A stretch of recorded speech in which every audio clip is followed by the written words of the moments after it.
Lu nyadar gak sih, akhir-akhir ini kenapa dua hewan ini jarang kelihatan? Apa mungkin mereka punah?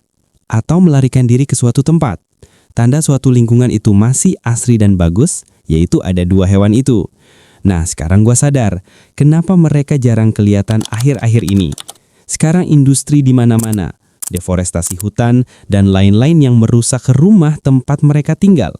Dulu gua sering banget lihat capung menghinggap di pot tanaman bunga depan rumah. Tapi sekarang, kemana capung itu? Dia nggak pernah datang lagi ke pot itu. Bahkan, kunjungin rumah gua aja nggak ada. Nah, jadi ini alasan mengapa kedua hewan ini, terutama capung. Worldwide Dragonfly Association menyatakan bahwa capung di Indonesia sudah terancam punah. Memangnya kenapa sih bisa terancam punah? Ada beberapa faktor yang menyebabkan menurunnya populasi capung. Yang pertama adalah kondisi perairan Indonesia yang sudah sangat memprihatinkan. Capung merupakan serangga akuatik dan indikator alami kualitas air, di mana capung sangat menyukai perairan yang bersih dan sehat. Sehingga ketika kini, perairan Indonesia yang semakin tercemar mengakibatkan populasi capung menurun. Yang kedua, polusi udara dan perubahan iklim. Polusi udara, khususnya di perkotaan dan perubahan iklim, menyebabkan suhu udara meningkat, sehingga capung merasa tidak nyaman dan mencari tempat yang lebih lembab dan nyaman bagi kehidupan mereka. Yang ketiga, sering terjadinya pencurian capung langka di Indonesia.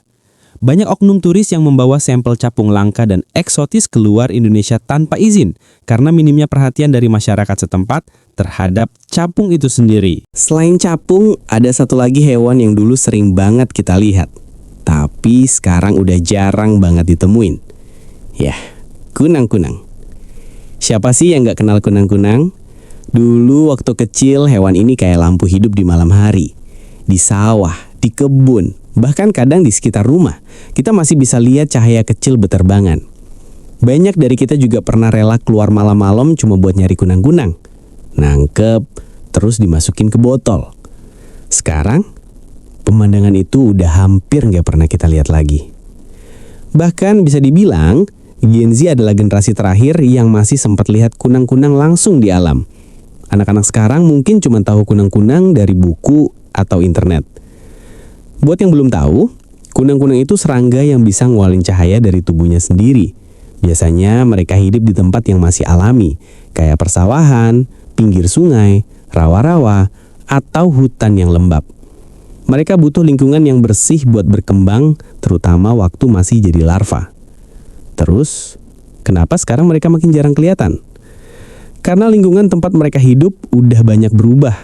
Sawah-sawah banyak yang jadi perumahan, sungai makin kotor, belum lagi polusi cahaya dari lampu-lampu kota yang terlalu terang, itu juga ganggu aktivitas kunang-kunang di malam hari.